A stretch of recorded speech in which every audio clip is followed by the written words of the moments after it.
for Dennis? Thank you so much for joining. That's great. Nice to see you all. All the best to you guys. Okay. Thanks, Dennis. Bye-bye. So we'll move on to Helen. Hello. Any questions for Helen? If I were you, I'd ask a question. No, I preferably about my lecture, but you know, I'm open to questions about whatever you want to ask about. So if you remember, this was a little bit of time ago, as I couldn't join last week, and we talked about CD8 T cells, and particularly their, I suppose, their development, their activation, and their effect functions. And then we did a little bit at the end about how we might detect them experimentally and what they do. So does anybody have any questions before I ask you questions? Silence. Deafening silence from the spots. Oh, that's good. Everybody must know it all. That's good. I am looking forward to these exam results, Helen. Me? Super. So I'm going to ask you a question then. So we talked a little bit about how you might detect CD8 T cells experimentally. Now, this is something that, I don't know, depending on what projects you choose, you might end up doing. So can anybody tell me a way that you could measure CD8 T cells experimentally? You could use ELISpot. ELISpot, brilliant. So ELISpot, what does that measure? I think probably ELISpot's probably one of the most sophisticated ones, because we can measure something specific. What does ELISpot, what sets ELISpot apart from other ways of measuring it? Anybody remember? But what do we do in an ELISpot?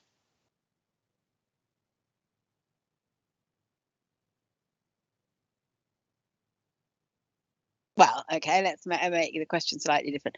What's the difference between an ELISpot, for example, and an ELISA?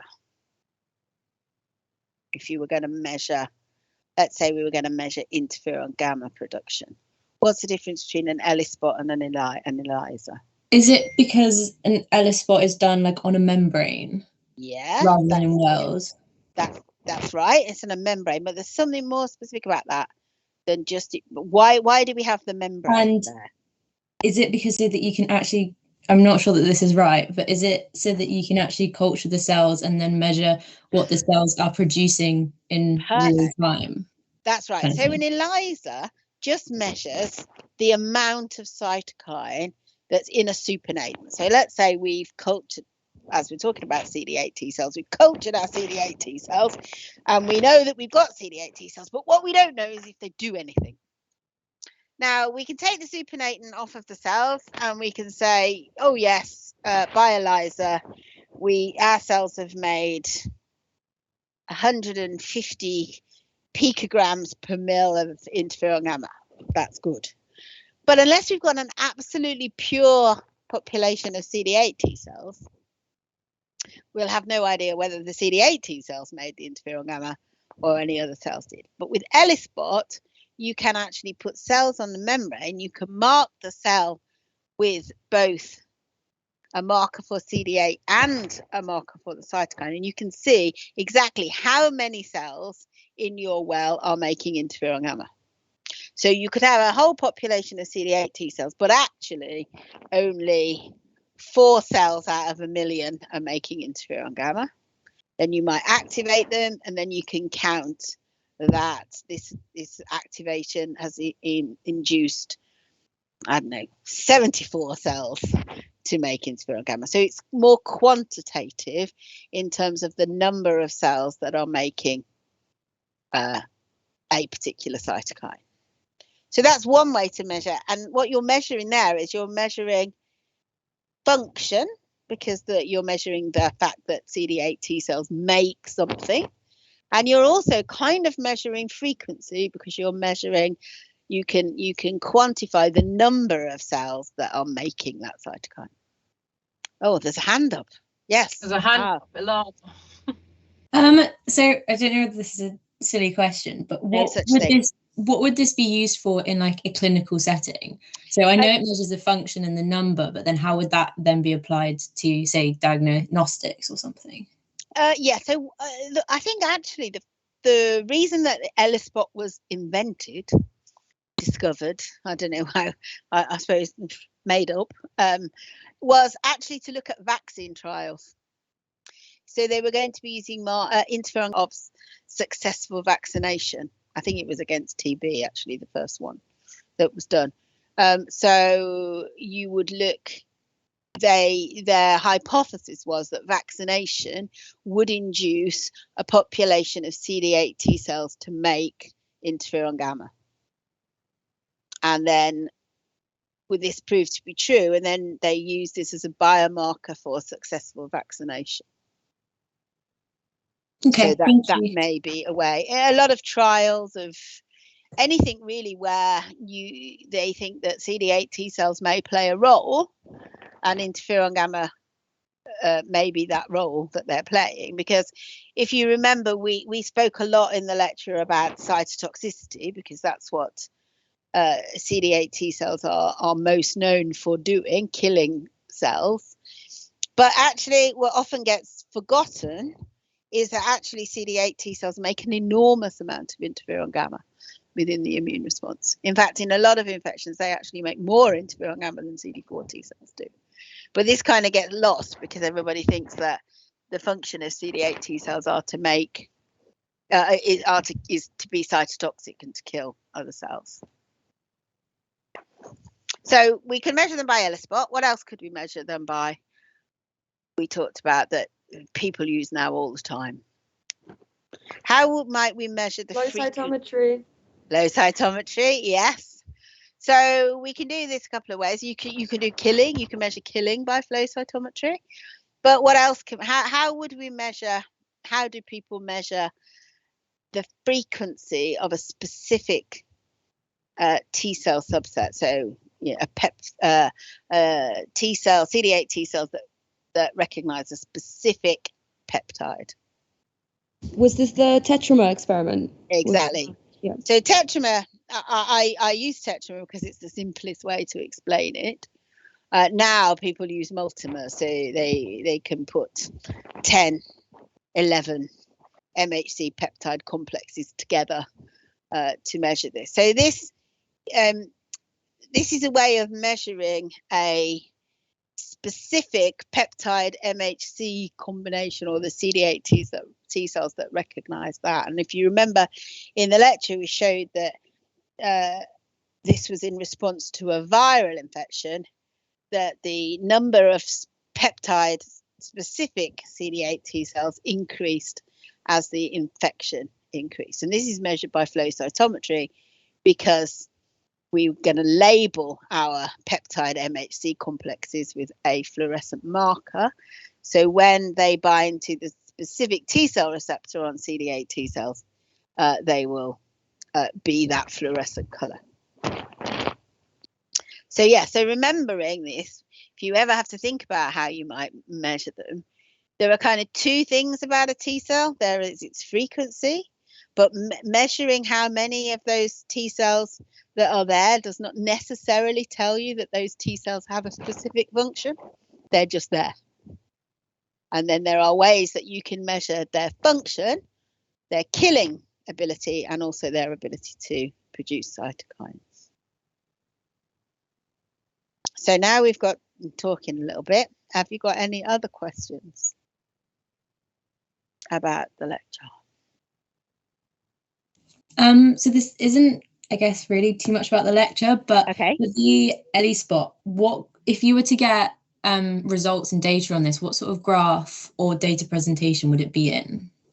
So normally they just actually show the number of spot forming units is what it's called. So they just count the number of spots. Okay. If you're in a lab where they do this a lot, they've usually got a machine that counts it for you. It can be tricky because it sort of depends on how well you have dispersed your cells, because you can imagine that cells, they don't always just sit nicely across a membrane. Some of them clump together, they sit on top of each other. Is a big spot one cell, or is it two cells? Or does a big spot mean that cell's making more cytokine than a small spot sat next to it?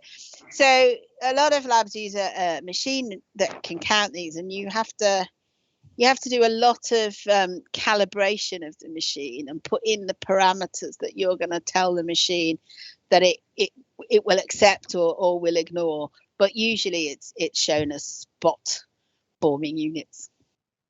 Okay, thank you.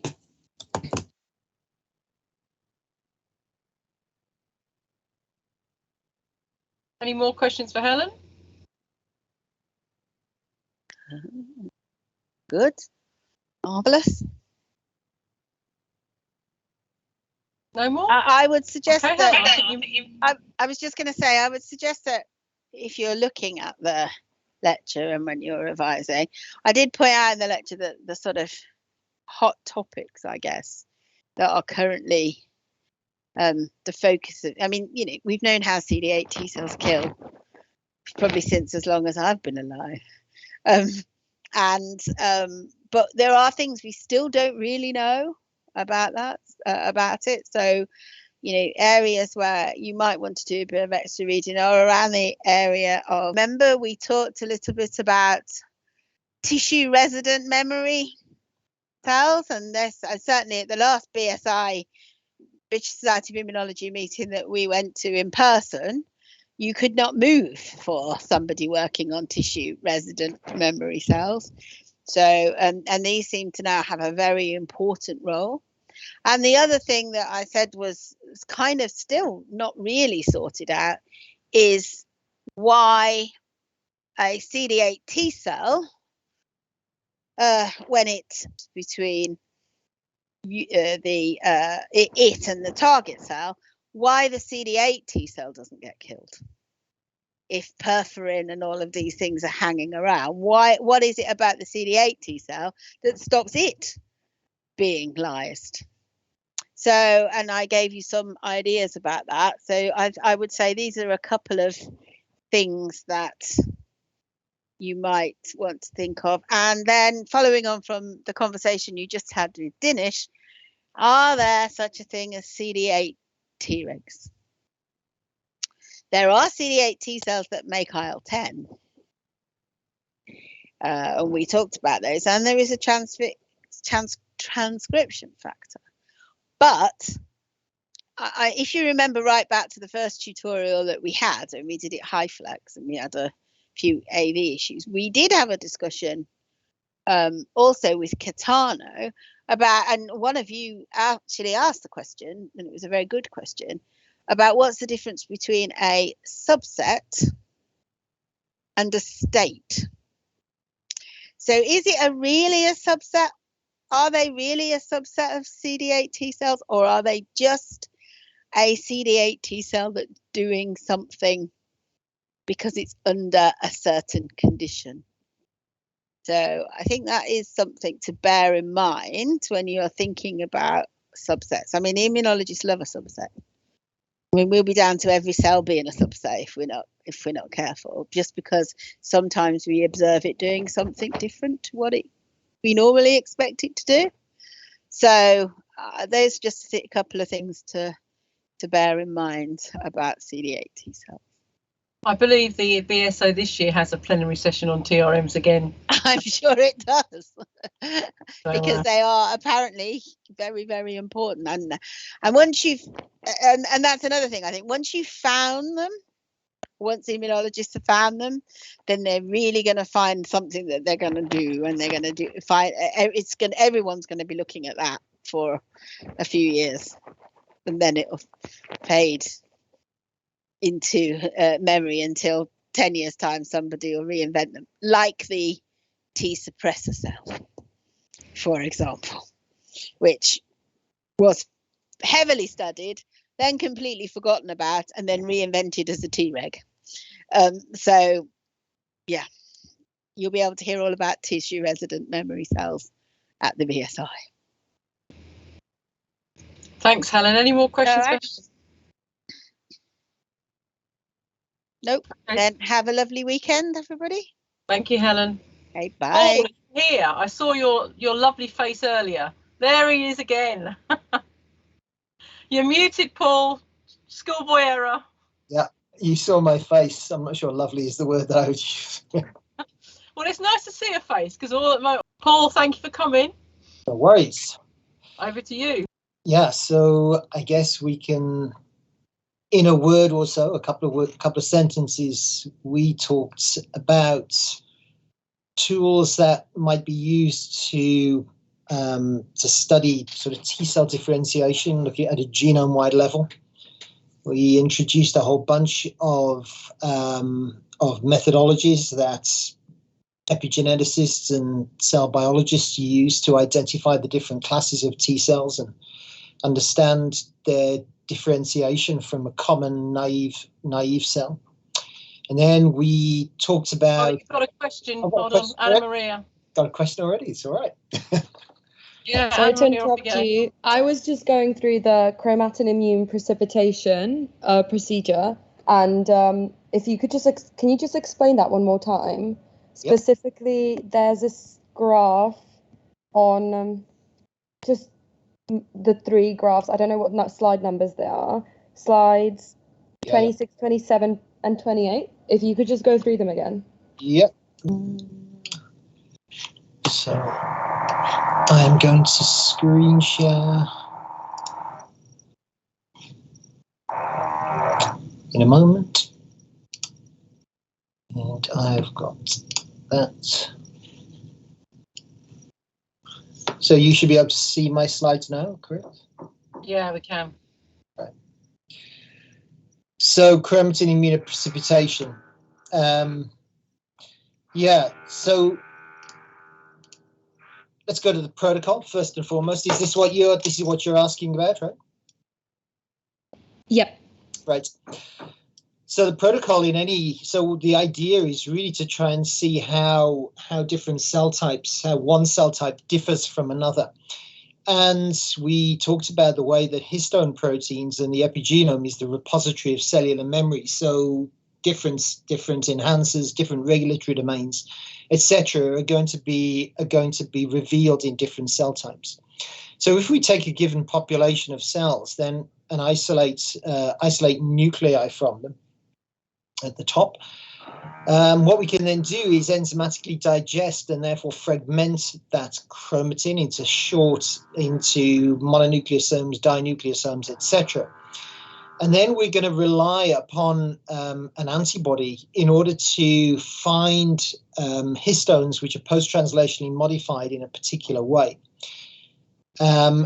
So the idea being that if your regulatory domains, so we believe that regulatory domains are different, or the locations of regulatory domains are going to be different in, say, Th1 cells, from Th2 cells, from Tregs, etc. And so what I'd want to use is an antibody that is a great marker for the location of regulatory domains. And I think the example that I gave was H3K4, H3K27 acetylation. Okay. Can you tell me if you're clear as I go along? Yeah. Yeah, everything's good so far. Right. Okay. So what we're going to do is we're going to use that antibody, usually magnetically bound, in order to isolate all of the nucleosomes that are enriched in this particular histone modification. And so in the slide, actually, let's see if I can. In the slide, we go from a lot of different nucleosomes just to the 3 at the bottom, which are the ones which are going to be enriched for H3K27 acetyl. Once we've done that, then the key then is to try and identify the DNA fragments to which these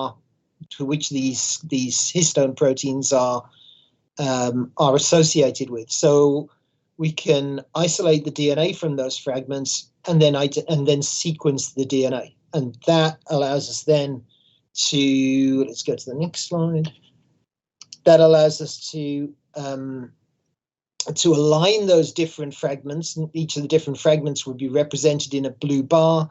The row of ACGs and Ts below it would be representative of the genome to which we're trying to align and find out where these DNA fragments are coming from.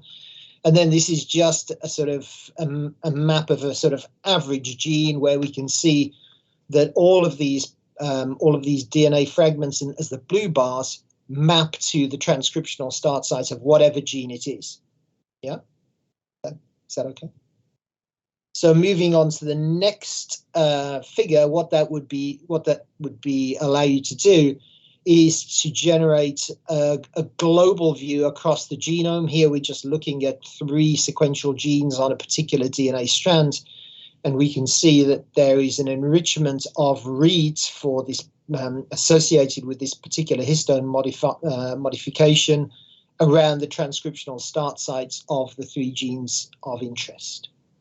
Does that answer your question? So what's on the x-axis on this graph? Is the cell populations, so the higher the peak, the more cells? The higher the peak, the more, it's not the cells, no, it's a quantitative readout of how many tags are associated with histones that map to that particular region. Is that clear? So remember, what we're doing is we're immunoprecipitating nucleosomes. These are the fragmented chromatin with DNA wrapped around it. We're then reading the sequence of that DNA, and then we're aligning that DNA back to a reference genome. So in a population of cells, the more of those cells which have a particular histone modification at a particular gene, you get a higher peak. So it's reflecting the numbers of cells in your population, in your experiment, that have a particular histone modification at that location. The higher the peak. Yeah, so it's the same histone modification for different parts of the genome. Exactly. So in this image, you've got 3 peaks of different amplitude, and that would reflect that the gene on the left-hand side would have the fewest nucleosomes, or the fewest cells, which have the particular histone modification mapping to that gene.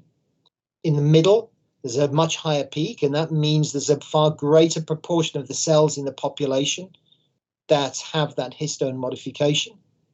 And on the right-hand side, there's a sort of intermediary state. Yeah. Thank you. That was great. Thank you so much. Okay, no worries. Let's de-share. Okay, any more questions on that? Okay, so I then had a couple of questions for you. So we talked about different tools. So I can ask a question of what tools might we use to identify epigenetic landscapes in T cells? So since we've just discussed ChIP-seq, I'm not gonna accept ChIP-seq as an answer. So anybody, any thoughts about what other tools we might use?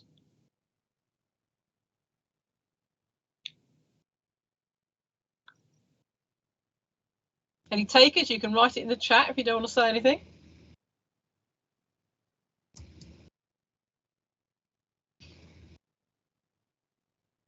Somebody did it as their poster presentation on methods, but that's okay.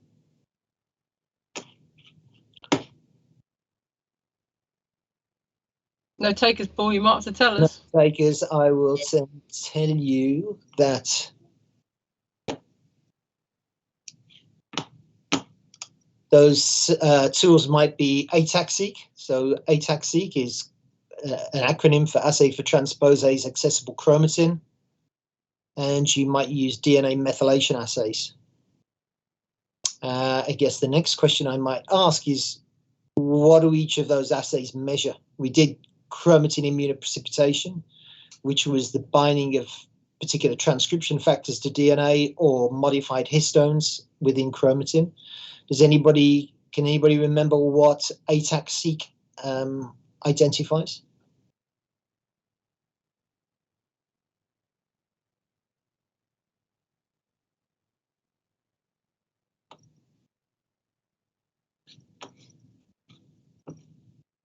Okay.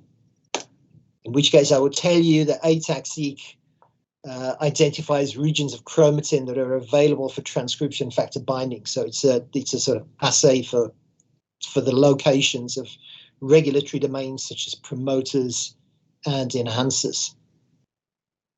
You can see these slides, right, Dina? Yes, I can. In which case, then I'm going to sort of move on very briefly, and Dina, just tell me when to stop to the second part. So can anybody tell me what types of transcription factors are expressed following TCR ligation? So once we're activating our T cells, can anybody remind me what types of factors are expressed? So is it NF kappa beta and fat and AP1, or am I? No. Is that wrong? No, it is perfectly right. Oh, they're perfectly right. Okay. No, I mean, that's absolutely right. So these have particular features that can you remember what sort of features these transcription factors have, which distinguishes them from, say, the lineage determining factors such as GATA3? And can you remember what factors these have? What features, I should say? Is it that they're non-lineage specific, or that's not it? They are non-lineage specific, but if you remember what we're doing in activation, we're switching a cell very rapidly from a quiescent state to one where you're really driving cytokine expression. So there's something about the features of chromatin that are important in that activity. Do you remember what that is?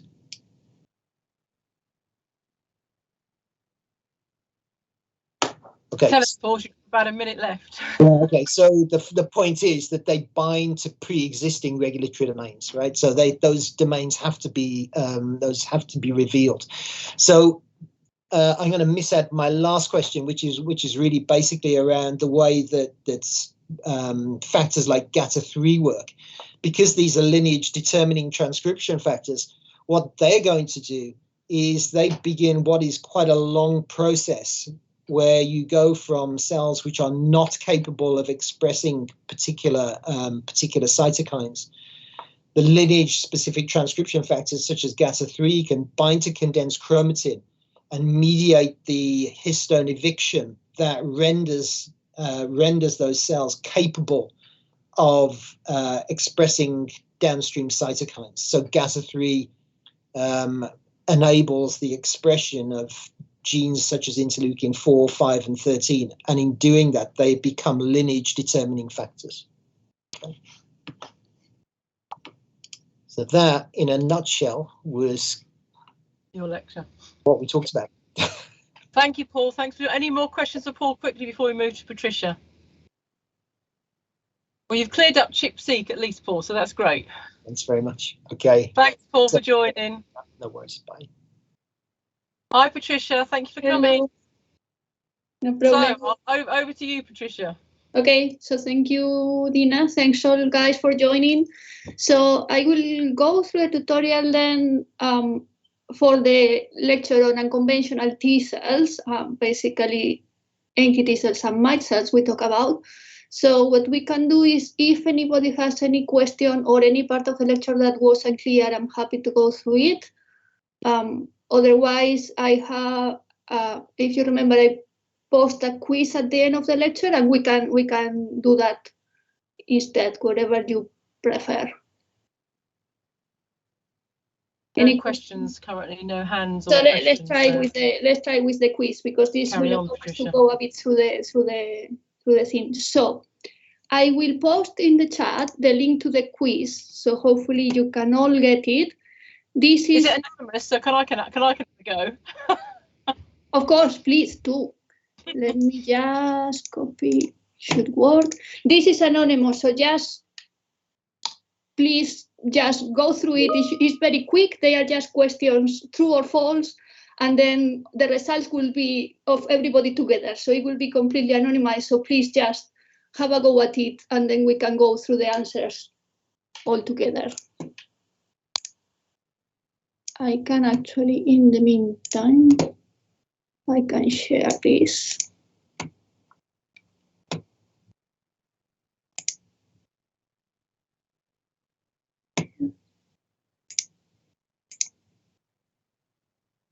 Okay, you should be able to see the quiz now, right?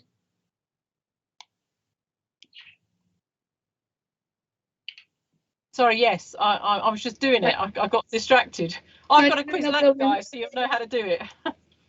Yeah, you just need literally to click on the things, and then we should be able to see as people send some responses, they should come up in the screen.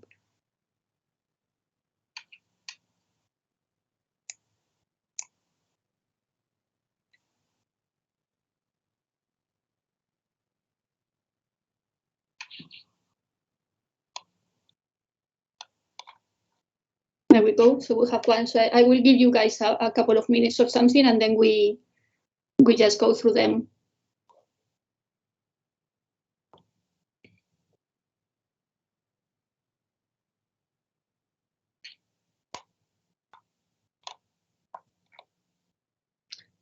This is anonymous, so please have a go, even if you haven't had time to go through the lecture.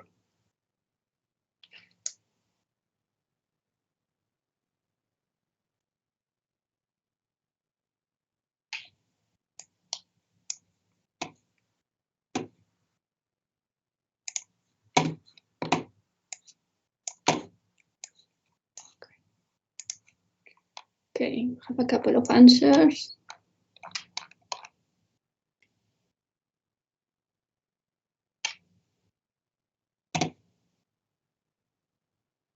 Oh, I shouldn't show this, right? Because then you can see the thing. You can put this.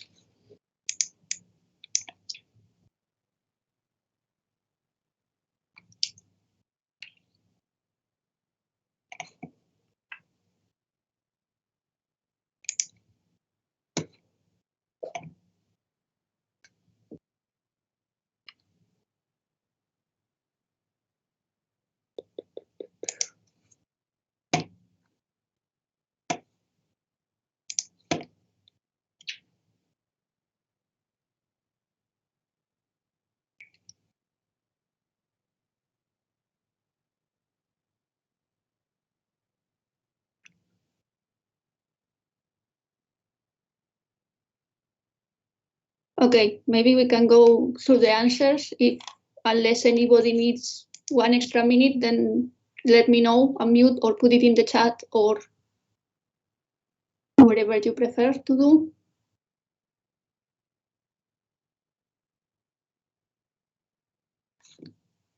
Okay. Maybe we can try. We have a couple of answers, but Two responses, guys. That's hopeless. They are anonymous, guys, so it's really irrelevant this. But anyway, let's go through the answers. So at least we can cover the whole thing before our time is over. Anyway, and we have 4. There we are. Nice. Okay, so the first question was about the expression of CD1, and the question was whether the CD1 isoforms are expressed, all of them are expressed in human cells. And the answer, I said it was true. I had to say that then when I was looking at this, maybe the phrasing of this question is not the best one, right? Because it's true, yes, all CD1 isoforms are expressed in humans. Well, in mice, if you remember, we only have one of them. We only have CD1D. But not all of them are expressed in all human cells at the same time.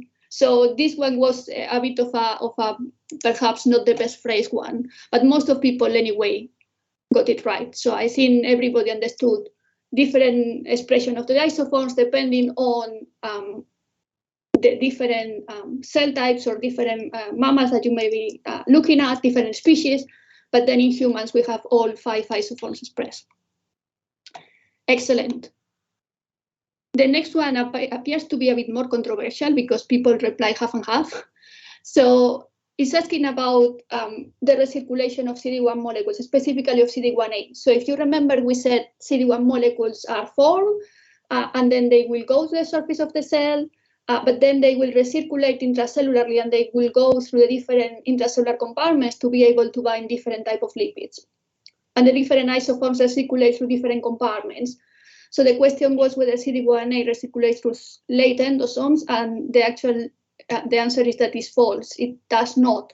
CD1A recirculates exclusively through early endosomes before going back to the surface. And this is the only one that it does this. All the other CD1 molecules, they do go through late endosomes. The next one is about CD1C and the antigen binding growths of the molecules, right? If you remember, we said the different CD1 molecules have different antigen binding growths. This allows them to bind different type of lipids. The question is if CD1C has the biggest antigen binding growth. Actually, it does not. The biggest one is for CD1B, and this allows to bind like really big lipids with very long hydrophobic chains. Okay, there are quite several controversial ones. So the next one is about NKT cells, now, right? So now we move to we talk about the antigen presenting molecule about CD1, and now we are looking at the T cell part. So how NKT cells are. And the first question is whether all NKT cells respond to alpha-gal SER, and the answer is no, this is false. Because if you remember what we said is, yes, there is a big proportion of NKT cells that recognize this prototypical lipid, but not all of them do. We have two populations of NKT cells, type 1 that do recognize alpha-gal SER, type 2 that they don't. And they are different in their T cell receptor, for instance, and the lipid recognition. So this one is false. The next one is whether NKT cell development in the thymus requires MHC, and this is false. Well done, almost everybody got it right, because basically what NKT cells need to develop in the thymus is CD1 expression. The next one is about the effector functions of NKT cells, right? So we said NKT cells can come in different flavors as conventional T cells do, and it's what we call NKT1 to 117s. And these different cell types will produce different type of cytokines. So indeed, the majority of people got it right. As Th1 cells, let's say, NKT1 cells produce mainly interferon gamma. And then the last one about NKT cells is the type of role that they play in autoimmunity, so whether they are protective or not. So actually, they are not protective, they are actually detrimental. So in general, this is a very general assumption, but let's say in general, the idea is NKT cells are protective during an infection, but then in autoimmunity, what seems to happen is they are dysregulated, they are hyperactivated, and this is actually detrimental for the progression of the autoimmune disease.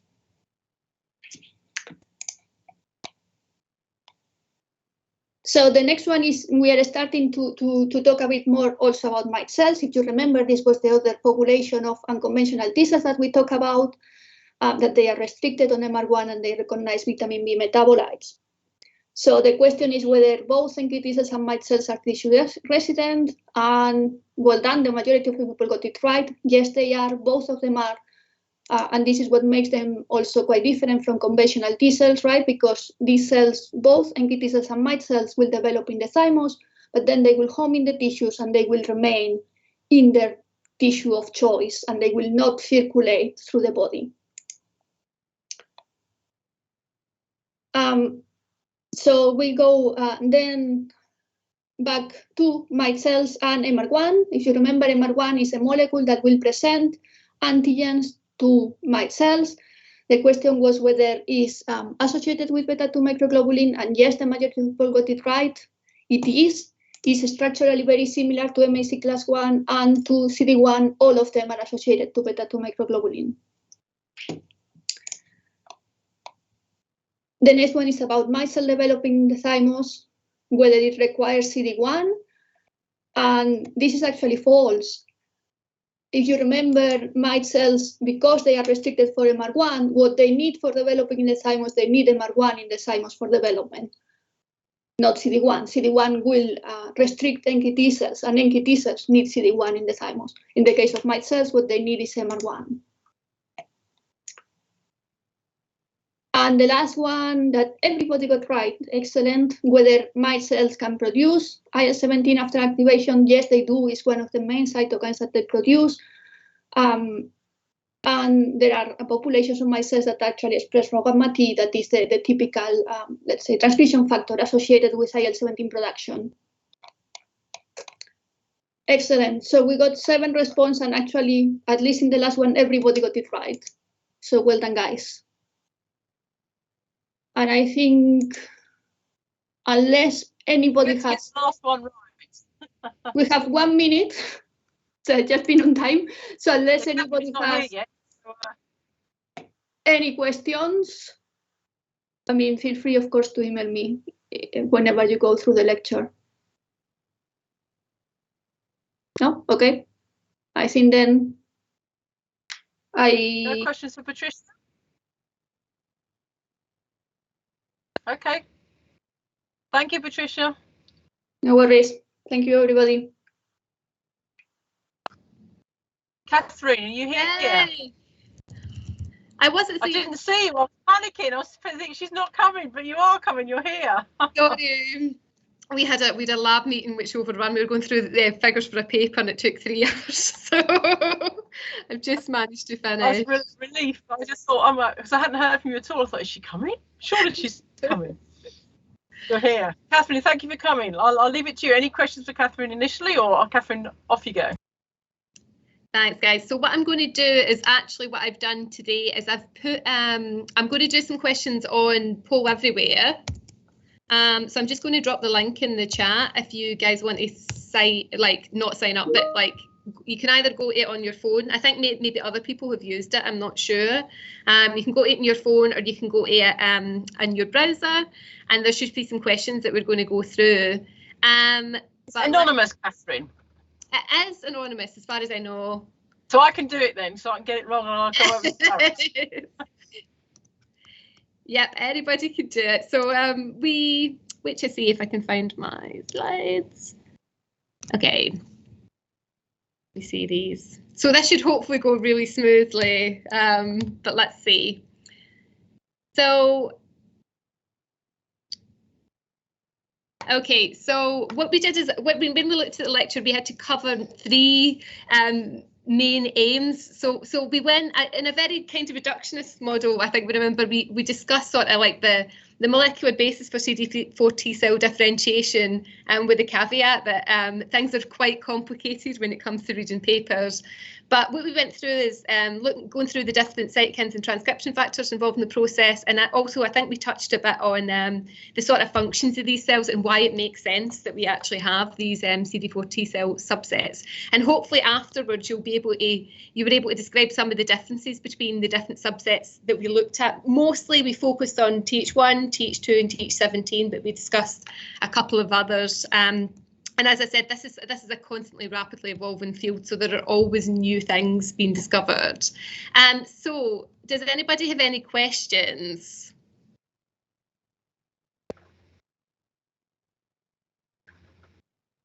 Well, will we go on to the quiz? Has everyone signed up to the quiz? Is anyone having any problems? Because oh no, it's done that thing when it goes on.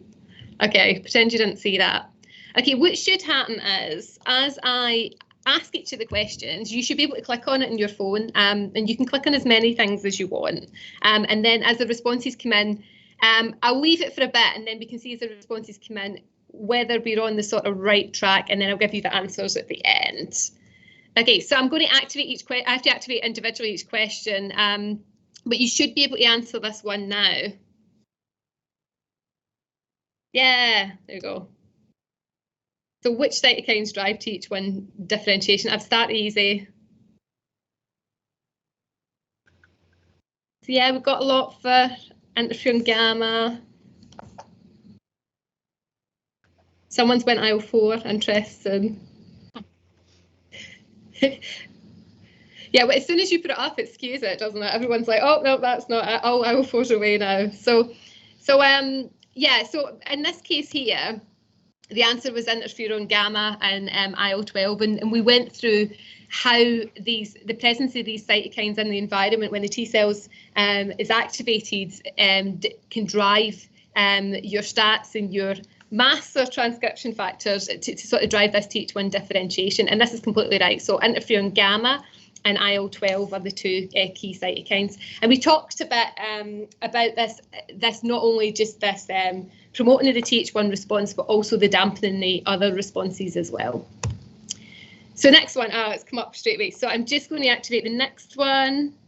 You should be able to answer this one now. So which transcription factors are associated with Th17 differentiation?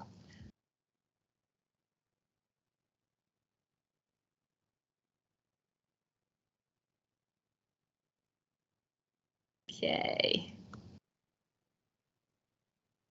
Stat 3 is going. So remember, guys, the answer can be more than one because we had several transcription factors that that we discussed.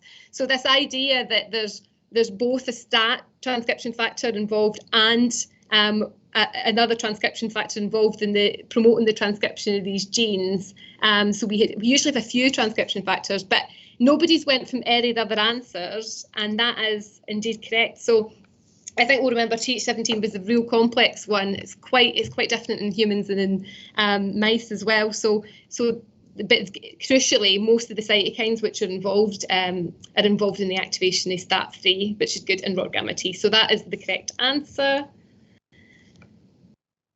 Okay, and then I'm just going to activate the next one. Doing this on Teams has made it a bit more complicated than when we did it. Okay, we should be able to answer the next one now. Okay, so this one, so remember this, which cytokine is not associated with driving Th17 differentiation in humans? So there was quite an extensive list which we had, and it was slightly different between mice and humans, but can you remember which one wasn't involved in driving? Okay, so we've got, it's quite a split actually. So so basically the answers are, and it is quite complex, and if you go back to the lecture slide, you'll see that I love how it changes once we say what the answers are. The only one which isn't involved actually is TNF alpha. And I think you'll remember me maybe saying that it's slightly different between humans and mice, but all these, the IL-6 and IL-1 are both involved in activation of STAT3. We also, I was saying as well that they're involved in the differentiation, but then it's really IL-23 which is involved in the maintenance of this response. So no TNF alpha. So I'll just activate the next one.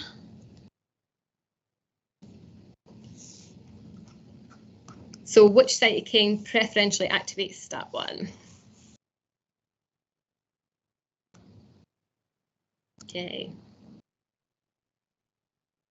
I'll wait the now, I haven't turned it on. I was just about to say, I can't see that.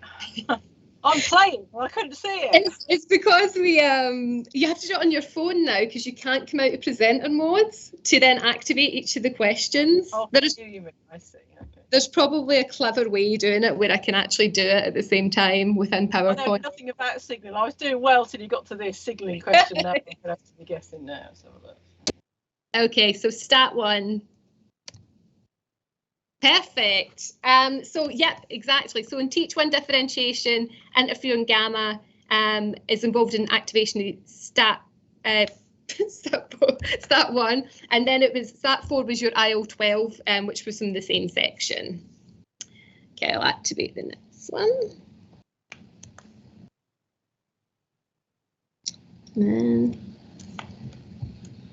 Okay,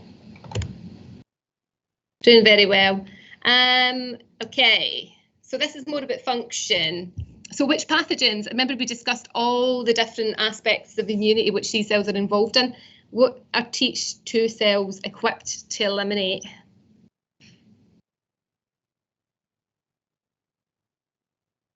I'm glad this is anonymous.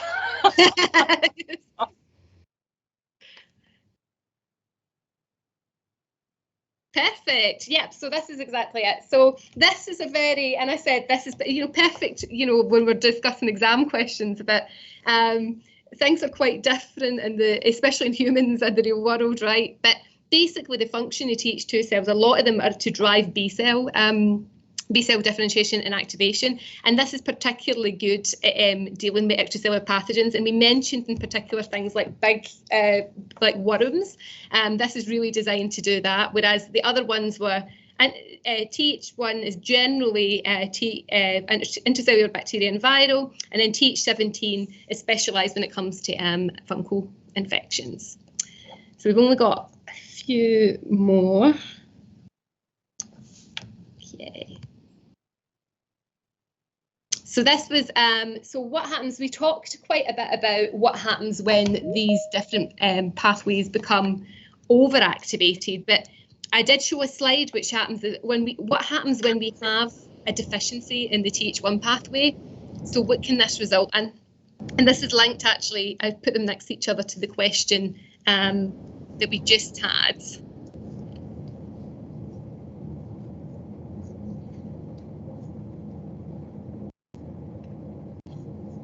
So yeah, maybe because you just did the question before, I should have mixed them up. Yeah, this is perfect. Insufficient clearance to intracellular bacteria. So I think you remember I said that in particular, if people have things like SNPs, which can result in a loss of expression of interferon gamma receptor subunits, they have difficulty clearing things like intracellular bacterial infections such as TB.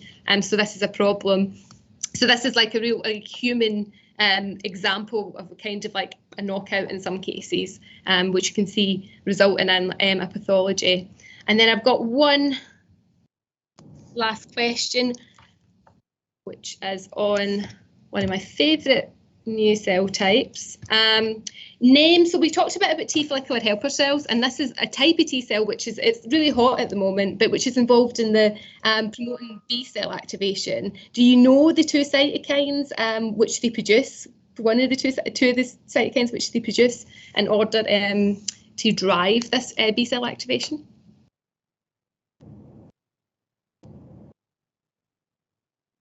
So we didn't spend a lot of time. We didn't spend a lot of time. It's always interesting when I moderate these, when I see if we find the answers or not.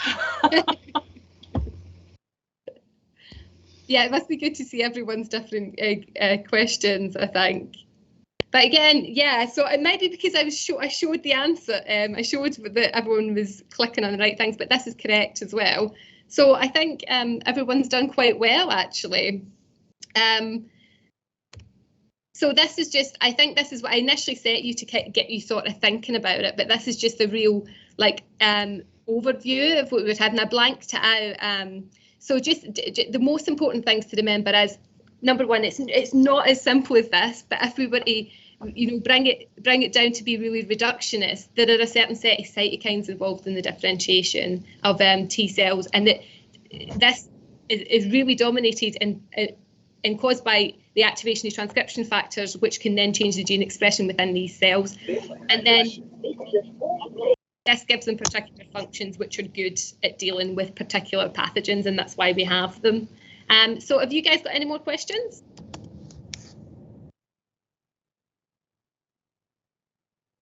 Any more questions for Catherine?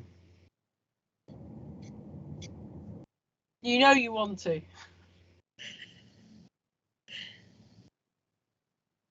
No more questions? Everyone knows everything. Is anyone still there? Can someone just at least say hello so we know you're still there? No, yeah, I'm still here. I don't have a question though. But the lecture was really interesting. I just can't think of a question. Does everyone think it was the right level, or too simplistic, or too difficult? It's quite a lot to fit into 1 hour, I think. T cell, whole world of T cells.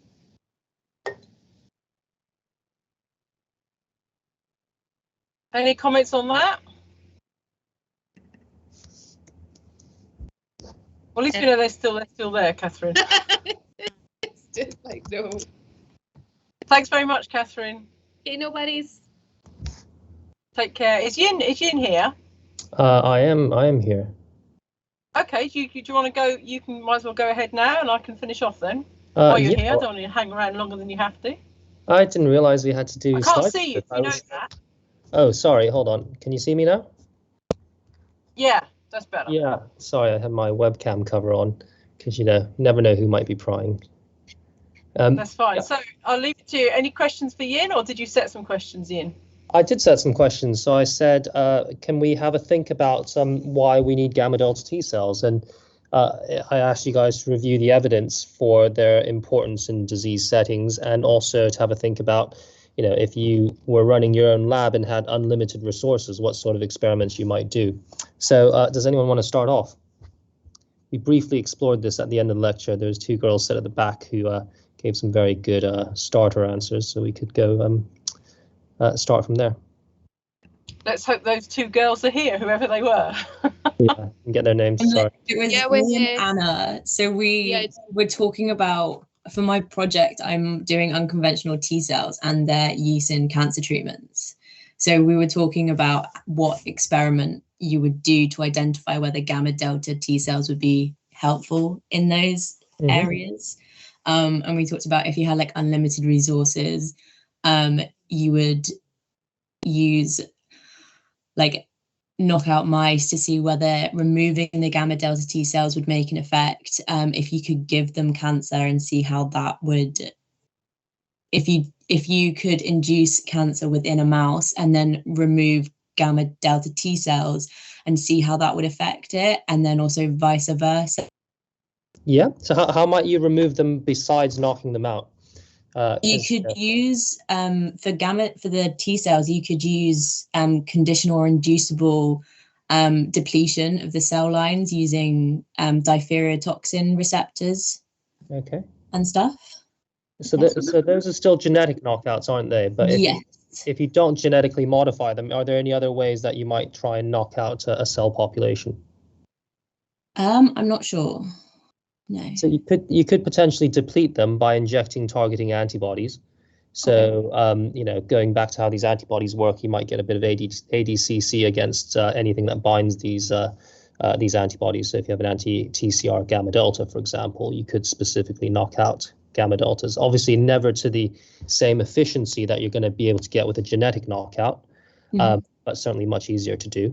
Okay. So I mean, what are the drawbacks of doing this in mice?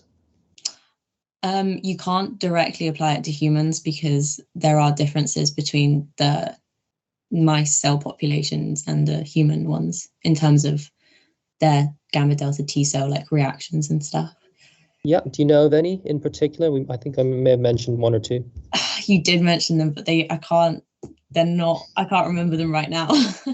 So the dendritic epidermal T cells, the ones that look a lot like dendritic cells in the epidermis of mice, are completely absent in humans, and equally the other way around. The blood residents, V gamma 9, V delta 2s, are completely absent in mice. So it's mice are really good for studying aspects where biology is conserved, but equally, if you notice a phenotype in mice, it's always very important to try and corroborate that in humans. So imagine you set up an experiment and you find that in the mouse, if you conditionally knock out gamma deltas in the epithelium of the colon in the mouse, you see this mouse becomes much less susceptible to cancer. How are you going to try and corroborate that in humans? So you do have to consider a little bit of ethics here, but don't worry about your financial funding, which is a nice position to be in, to have as much money as you want. Anyone? I guess what you would want to do ideally if you were trying to replicate the same thing in humans is to create that absence of gamma delta T cells, but I'm not sure how you would do it in humans. Yes, I mean, that's pretty tricky, isn't it? Because you'd have to probably use something therapeutic, and you can't just find volunteers and give them anti-gamma delta antibody to take out their compartment. But what you can do, if you had unlimited resources, is to do observational studies. So what might you look at? You see if you could identify someone in the population who didn't have gamma delta T cells, but you mentioned that actually there isn't anybody in the population so far that doesn't have gamma delta T cell populations. Well, a selective defect of gamma delta. So then how else would you do it then? Maybe not in the complete absence, but what might you look at?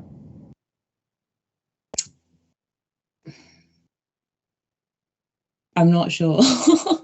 So, nothing's ever black and white in clinical medicine. So what you might look at is a spectrum of deficiency. So you might find some patients with maybe more gamma deltas in their colon versus some with less. And then you can get at least an associative picture and see, well, do those who have more in their colon develop more or less cancer?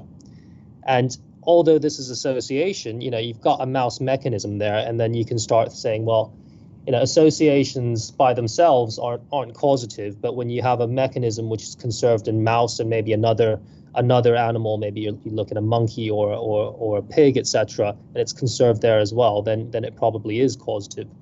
Then there's these in the clinical setting, there's these window of opportunity trials where maybe you give someone a drug which, as a side effect, depletes their gamma deltas, but is licensed for another indication, or as a side effect increases their gamma deltas, but is actually licensed for another indication. And in fact, we have quite a few drugs that do that. So some of the drugs that we use to try and strengthen people's bones, so the zoledronic acid, pamidronate, etc., these are, as a side effect, are known to activate and increase your gamma delta, certainly your peripheral blood gamma delta populations. So understanding a little bit of the biology of how these drugs work on gamma deltas means that you can, as a side study to trials or administration of these drugs, you can get some really interesting clinical data out. What happens to patients who expand their gamma deltas, what happens to their cancers, etc. And in fact, there's been a few interesting studies which haven't really been followed up on that show that peripheral blood gamma deltas probably are good for surveying against cancer. So I don't know if any of you have heard of the STAMPEDE trial. So it's quite an innovative trial where patients are recruited into one umbrella trial, but within there they get allocated to different treatment arms or a control arm. And the control arm can then be used and recycled to compare against all the different treatment arms. So you don't have to then have 10 different trials. You've got one trial, one control, and 10 variables. And interestingly, in that trial, they looked at a bone strengthening agent called Zometa, or zoledronic acid, and that essentially selectively kills your osteoclasts so that your bones, if they do have cancer in it, don't get eaten away by the cancer. And they also used celecoxib, a selective COX-2 inhibitor, because they thought the celecoxib might have some immune stimulatory properties. And actually what they found was that this combination of drugs led to a significantly improved progression-free survival in patients with prostate cancer. And as a gamma delta biologist, you sort of wonder whether or not this is the zoledronate having its effect, as opposed to celecoxib, or maybe something synergistic. So, observational clinical trials are really important.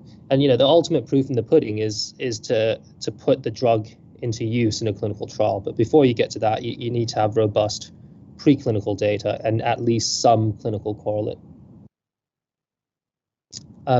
So did anyone find any papers, any interesting papers around this question?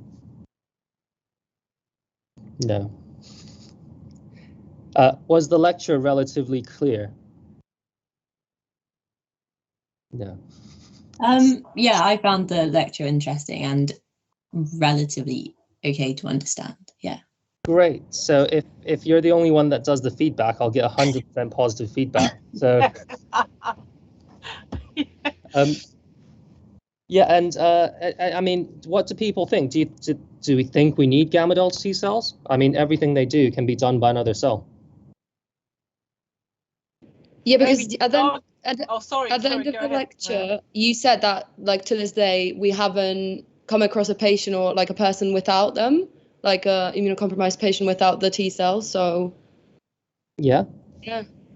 I mean, But, if there's others, you know, yeah, we don't look that deeply. And I've said we've not come across someone with a selective deficiency. You do get people with T cell deficiencies, and you know they have very striking phenotypes. So, I mean, what else might argue for their importance? if there's a deficiency in another cell, looking at their importance in that. In that case, let's say there's a deficiency in like cytotoxic T cells or something like that, and maybe looking at the role of gamma delta T cells in those people. Okay, so whether or not the gamma deltas can compensate for a deficiency in another lineage. Yes, that's nice. So, yeah, so certainly you could look at, I don't know, people. I mean, what sort of conditions do you get selective T cells deficiencies in other subsets that you're aware of? Really, there's one big one that I'm thinking about. Big in the 20th century, maybe no longer now. It's a disease, it's an infectious disease that was probably the biggest killer in the late 20th century. 20th or 21st? 20th century, yeah. I don't know, HIV? Yeah, absolutely. So you've got a selective CD4 deficiency there. So you could potentially ask, well, you know, in patients who have a selective CD4 deficiency, you know, what sort of opportunistic infections potentially do they get based on their gamma delta content? You know, so do people who have more gamma deltas show some resistance to it, or not at all, and equally development of cancers, etc. Good. But what else argues to their importance? I think it was probably one of my first or second slides. I can't remember now. What about the fact, I haven't seen your slides, what about the fact that we still have them? They're evolutionary conserved? Would that not suggest that they're important? Yeah, absolutely. Yeah, so I think that's probably the other reason. I mean, but we do have a lot of things that are evolutionarily conserved that we don't need, but for which we have no real function for. But I think that's probably the other really strong argument for these cells, that they're conserved through all vertebrates. Is it also that they are thought to be kind of linked with the innate immune system as well? So they're like potentially part innate and potentially part adaptive. So they were thought to have evolved before a lot of the adaptive immune stuff. Yeah, so I think that's sort of getting at the point that although everything they do can be performed by other cells, integrated into one cell. And there is something to be said about having all of that in one cell, because you know, you're able to react much quicker and to bridge to that adaptive function much quicker without the need for, you know, a DC going from the tissue to the lymph node and a T cell coming back again. Yeah. Okay. Didn't you even say that their TCR was unique for identifying stress molecules? Potentially, yeah, I guess so. So for directly recognizing self-stress molecules, I mean, the evidence for that is limited to really a handful of molecules that have been defined that require a specific CDR3. The rest of the stress molecules that they recognize are through hard-coded innate receptors, which, you know, are present on other cells. But certainly the adaptive recognition of self-stress seems to be more unique to gamma deltas, but not completely unique. Have I filled out the time enough, Dina? You can. Has anyone got any actual more questions for Yin before I let him go? Silence. Any more questions? Okay, Yin, I think you're free. Thank you very much. Thanks. Bye. Bye, Yin.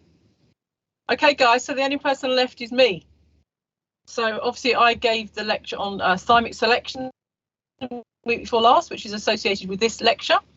So does anyone have any questions initially on that before I put my quiz into the chat?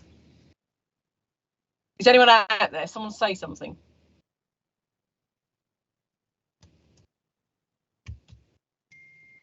Yeah, we're still here. Okay, fine. So I put, no one's got any questions. I put my quiz into the chat. It is anonymous. I really want to have more responses than Patricia got. So there's no reason why you can't all answer the questions. because they are straightforward. There's only 5 of them or 6, and no one's going to know who it is. So please answer the questions and we can then go through them.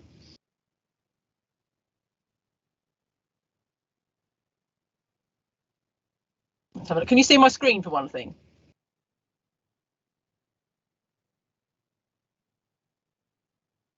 Yeah, can you see my screen, everybody? Yeah, we can see it. Okay, fine. Can you click on the link in the chat and have a go?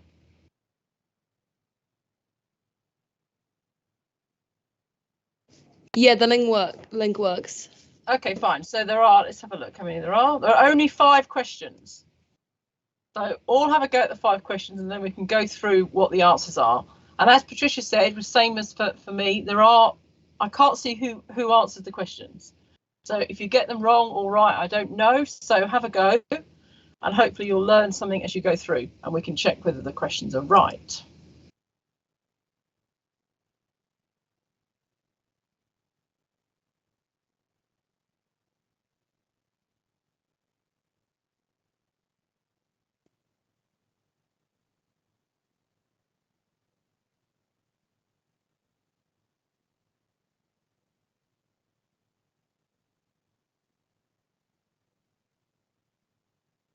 No responses yet.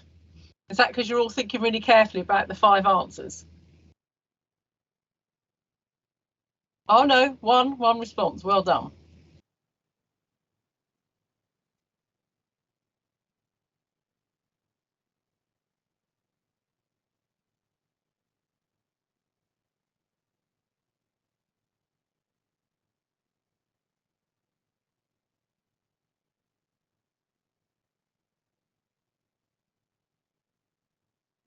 Okay, guys, keep going. Let's get a few more responses than 1.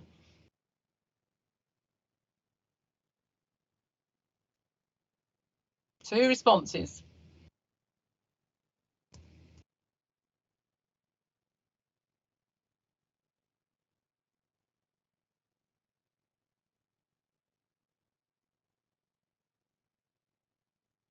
There's about 13 of you still left on the course, so I should have 13 responses. 4, we're doing better. Keep going.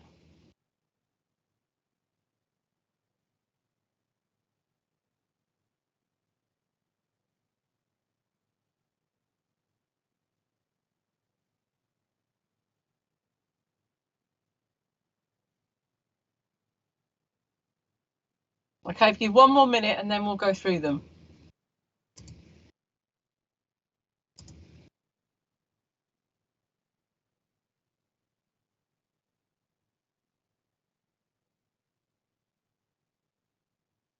Are we going to get any more than 4?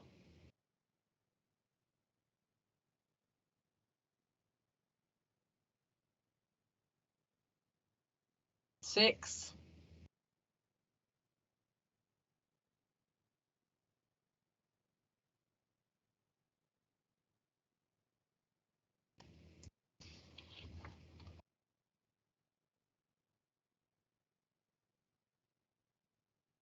Anyone else want to have a go?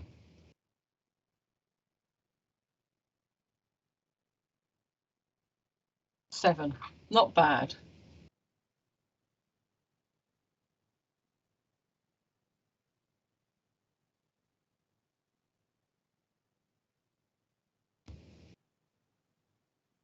Look like very 50-50 some of the answers. You disagree, so at least we can go through them. Okay, so can someone say whether you can see my screen? Yeah, we can see it. Yeah, we can see it. Okay, perfect. So let's go through the answers. 9 responses, so thank you for those who bothered to reply. Okay, what does TBX1 deficiency lead to? Okay, so lack of T cells is the right answer. So those 6 people who put that, that's great. What TBX deficiency actually is, it leads to a deficiency in the actual thymus. Okay, if you remember, and those who have TBX deficiency in humans get DeGeorge syndrome, which are people who have no T cells, because the progenitors are there, but the progenitors cannot develop into T cells because they don't have a functioning thymus. So TBX is important for thymus development, the actual structure of the thymus, and without it, you cannot get any T cells made. And if you remember, how they treat DeGeorge is by thymic transplant, by putting thymuses into the patients, and then the progenitors that are there. So obviously you remembered I mentioned progenitors, hence those 3 people who put progenitors, but the progenitors are there, but they cannot develop into full T cells because the thymic isn't functioning properly. Okay, what is pre-T-alpha not associated? Oh, look at this, a right mixture of answers. So read the question carefully. What is it not associated with? Okay, so what was actually the biggest answer was TCR beta. PT alpha is associated with TCR beta. If you remember, PT alpha associates with TCR beta, and then that forms the pre-T cell receptor complex that sits on the surface of the cells that then allows for the check-in that the TCR beta is functional. Okay, as part of the pre-T cell receptor, you have PT alpha, you have the TCR beta chain, you have CD3, and then obviously the signaling molecules downstream of CD3 such as LCK. So what PT alpha does not associate with is TCR alpha. This is in a way what PT alpha replaces. The TCR alpha has not yet been made at this stage. So PT alpha associates with TCR beta, CD3 and LCK. So what it does not associate with is TCR alpha. So those 2 people who said TCR alpha are right. So can give yourself a big round of applause for getting the answer right. Okay, so is everyone's clear about that? Okay, I can't see anyone because I've got my screen, but I'll carry on. Okay, which cell is important for positive selection? Okay, well done to those who said cortical thymic epithelial cells. If you remember that the thymus is divided into the medulla and the cortex, positive selection takes place in the cortex on cortical thymic epithelial cells. Thymic dendritic cells are found in the medulla. Medullary epithymic epithelial cells are also found in the medulla, and both of those are associated with negative selection, not positive. So for those 4 people who said cortical, well done. As I say, I don't know who you are, so it doesn't matter that you got it wrong, but at least you tried. Which transcription factor is particularly important for CD4 development? Okay, so you're obviously guessing. PAX5 is essential for B cell development, nothing to do with T cells. RUNX3 pushes towards CD8. THPOC pushes towards CD4. So for those who said THPOC, you're right, well done. Those, I wonder if they're the same 2 people who got the TCR alpha right. And then finally, oh, we did know this is good. What drives tissue-specific antigen expression in the thymus? Air. So if you remember, air controls or allows the production, the gene expression of genes that are not normally expressed in epithelial cells, but tissue-specific antigens are driven, the expression of those is driven by air to allow for negative selection. Okay, so 10 people responded, so well done for that. Let me stop sharing. And then, well, I can't see you because you're not there. So is that clear? Does everyone understand now the answers to those 5 questions?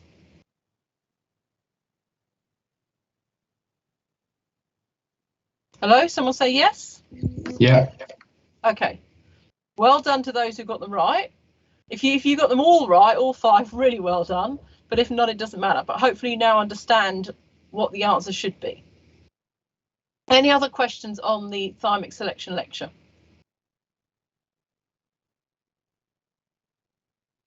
No? Okay, well, I'll see you next week because I'll be doing the RC lecture. I'll probably do a poll again. So make sure you have a look at it before then. Any other questions or any other comments? Okay, well, thank you for joining. I'm going to clarify about the BSI hopefully next week. But if any of you are on the line who are not vaccinated at all, can you please email me so I know who you are? Okay, thanks very much, everybody. Any other questions? Okay, have a nice weekend. Thank you for joining. Bye-bye.